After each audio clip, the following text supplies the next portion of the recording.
come off the heels of a very strong, impressive win against Navy. They defeated the Midshipmen 38-20.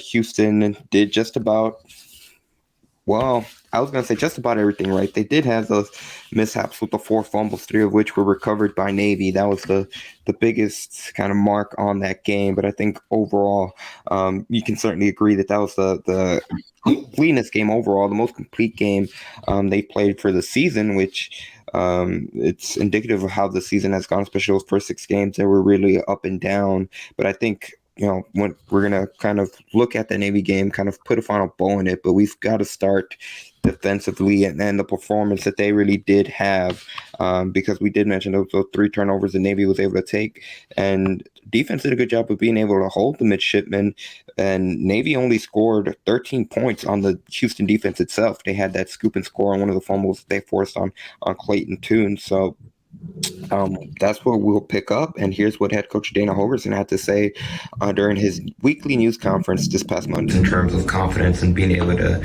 kind of show that they are the team they thought they were coming into the season. I'm curious if, from a confidence standpoint, what you've seen from not just the defense, but your team overall since that game against Memphis, because you guys were able to follow it up with a really strong performance against Navy. They clearly put us in a better spot.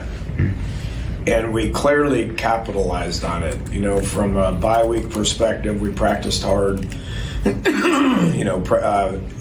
don't know if we would have been able to do what we did against Navy if it wasn't for the extra prep time. We were well prepared. I give our coaches a bunch of credit. Offensively, defensively, in the kicking game, our game plan was good. I don't know if we could have got that done in a week. I just don't. So. We got to face the same thing this week with South Florida coming in on a bye week when they're kind of shuffling some things up, much like we have had to. They got a bunch of injuries, but how many of those guys are they going to be able to get back, and what are they going to do offensively? How are they going to adjust?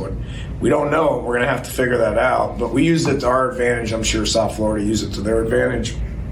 On the topic of defense, we played great. Other than 3 critical errors, which was the result in 2 touchdowns, a Hail Mary, a busted assignment on 1 long pass, and then an explosive dive play. We played great on defense, and that's largely due to Donnie Mutin, Captain Donnie, who had career day. I'm disappointed he's not the American Conference Defensive Player of the Week. I thought he was deserving of that. Obviously could have been ours, but he's played against Navy 4 times and takes that very seriously. He's a very disciplined young man that understands how to defend that. Very proud of him. He was flying around, making play after play after play. Happy for him, proud of him. He's able to do some of that because of Dot in front of him. Our D-line played good. Disruptive, couldn't block him. Elias Bell played the best game he's played since he's been here. Jamari Caldwell, Jamichael Neal, Caesar, once again, same thing. So played good up front, which lets those backers run and hit. But Dot's just different. He does a thankless job. Takes on double teams. He actually split the double team a couple of times and made a play. It's not easy to do. He's able to do it. So that's why he was our player of the game, but just really proud of how we play defensively. So there you heard it from Dana Holgorsen. A lot of praise overall across the defense. But let's start with that defensive line, because they did a really good job of being able to stop Navy and really shutting down any attack that they had. This was a Navy team that was coming into the game averaging 250 rushing yards per contest, and Houston held them to just barely over. They got 201 rushing yards, so far below their season average. And just overall, like you heard Holgorsen mention, he really shouted out Chidozie Onuaku, who's Dot. But Dan, what were your thoughts of the performance from the D-line? I think the D-line set the tone.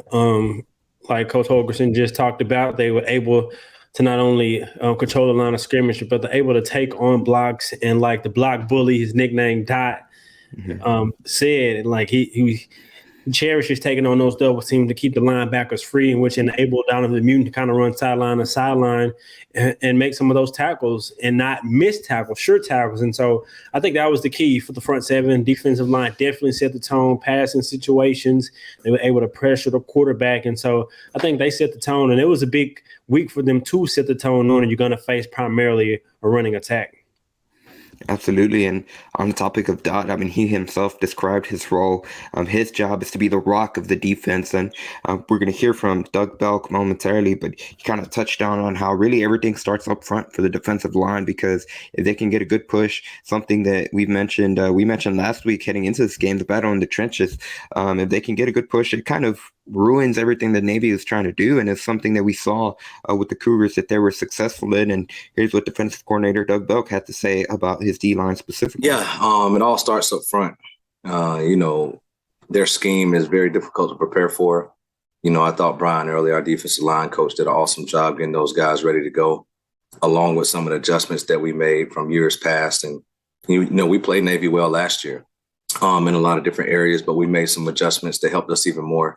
We've had a little bit more length up front with Logan and Peyton and some of the guys, David and Nene, that have played and did a really good job in the past. And, a lot of guys who haven't played versus Navy on our roster that were able to go in there and impact the game. And it's very difficult seeing those schemes for the first time. So a lot of guys stepped up, did a really good job. And, the front kind of makes it all go, changing up the reads and some movement and some different things that we were able to do.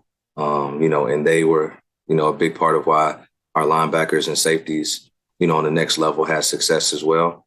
When you look at the day that Donovan had, but it all kind of starts up front. Dot's main job was to keep the center off of our linebackers, and he did that the whole game, and he was able to change the game, be very physically dominant. And you look at Jermichael Neal and Jamari, Hakeem, other guys that played in there, and then at the defensive end spot, Elias Bell had a really good game for us, playing physical, making plays, impacting the game and the run and the pass. Cedric and Nelson, and then even Justin Beatles got in there and helped us and provided some depth. So very proud of that group. I thought they did a really good job, and a lot of it is your mindset because the blocks are coming different. They're hitting you low, they're hitting you high, it's coming off the ball fast. And I thought our mindset was great, to be physical and match their intensity and set the tempo, and I thought they did that. Mindset was great. Having to be upfront and physical. Dan, before we kind of move on from the defensive line specifically, was there anything that stood out to you about what Doug Belk said there? Yep, it was. And is it some of the players that had the lack of experience playing against a system like Navy can be difficult. And it kind of goes back into what Coach Holgerson said, having Donovan Mutant, who played against Navy 4 times, and that familiarity with a captain like that, I think that really helped prepare not only with the coaches and everything else he mentioned, but like he just said, it started up front. And also, like he said, in which I said, the D-line was able to keep the linebackers free, because that's huge going against Navy, not allowing the linemen get to the second level. That's how they get some of those long, explosive runs. Yeah, and then specifically about Donovan Mutant. I mean, we heard on the clip before from Dana Holgerson. He said that they played great defense, but it was largely due in part to Captain Donnie, is who Holgerson referred to Donovan Mutant. And Doug Buck, we didn't hear it in that clip there, but during his availability, he also talked about how, from that standpoint of, like you said, they had multiple players that didn't have experience playing Navy, and Donovan Mutant was one of those key players that, from a leadership perspective, told them what to expect and really helped them out. Not only that, but it just kind of goes along the lines of the type of person that Donovan Mutant is, because Belk said that Mutant enjoys when he sees a lot of his teammates see success, when he sees them make plays, and it gets him more excited. Doug Belk said that Mutant was the first person that got up and started clapping when Dot was named the defensive player of the game for Houston, which is something they do after every game. And that just shows, when you have one of the captains on the team like that be a leading motivator, is going to be really a big factor for Houston's success. And then going back to that mental point, it seems like now they're starting to create momentum going forward. Now, I know we're going to touch on specifically about USF in a second, but that's something that they haven't been able to have early on in the season just because of the ups and downs. Yep, and they haven't. And building on momentum from that coming off the bye against Memphis and now continuing that against Navy.